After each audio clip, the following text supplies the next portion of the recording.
Hi, I'm Brianna, and I'm a member of Sustainable Broomfield, a citizen group, and the Broomfield Crescent Grange. And we want to teach you how to do composting properly. So I have a bunch of ingredients here. Composting basically starts in your kitchen.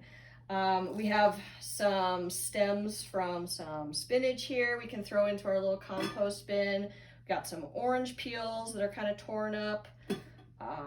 Bottom of a broccoli stem. Little piece of some tomato that we cored. We have a tea bag here that's great to put in. Some tea bags have a staple right here and right here, so please cut those out before putting them in your compost bin. We got some pieces of melon, an apple core, eggshells are great. So that's all, fruits and vegetable scraps are great to put into your compost. You can also throw in loose leaf tea, and coffee grounds are great. Paper towels and napkins and paper bags, if you kind of tear them up into smaller chunks, those are good as well. And then things like banana peels are good. They're a little bit big, so I tend to cut them up into kind of some chunks just because they end up decomposing faster. So it helps us out. Okay, and then with, here's an avocado peel. It's got a lot of, they always have stickers on them along with the cuties, so please make sure that you remove those stickers, throw those in the trash. And then these things, if you just tear them once or twice, we'd like to have just smaller chunks of things. A thing like an avocado pit is not that great. You cannot just throw that into the compost. It basically is not going to decompose. So if you can just chop it up into slightly smaller pieces, those work a lot better for us in our compost bin. And we also have some mango peels here. Again, just get them a little bit smaller chunks. A mango seed, this one, it really doesn't cut up, so let's just leave that out, throw that one in the trash because it's going to take forever to finish decomposing.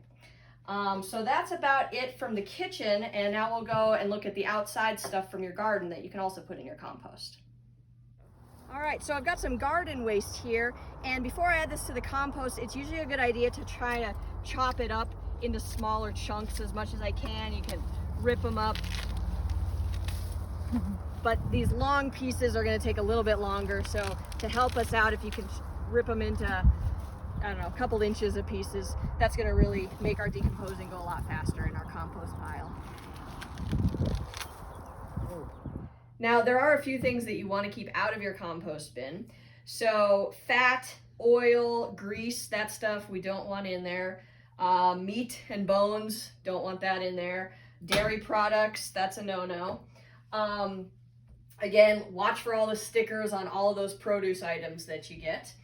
But then there's also things that are human man-made. So this has a number 7 on it, means it's not recyclable, but it's made of compostable plastic. However, we can't compost this in the Grange facility. So you need to take that to a commercial one instead.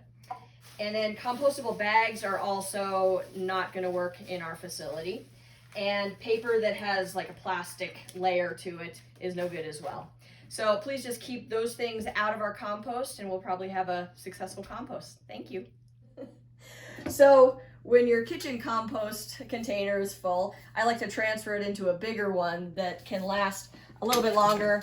You keep that in a garage or out of the way somewhere, and you definitely want to have a lid on it because it's going to get stinky over time, and it's easier if you can wait until that's full before you have to run and take it to our compost facility. So when your compost bucket is full and we've scheduled a date for pickup with you, go ahead and put it out on your porch, and one of our compost volunteers is going to come by and exchange it for an empty bucket.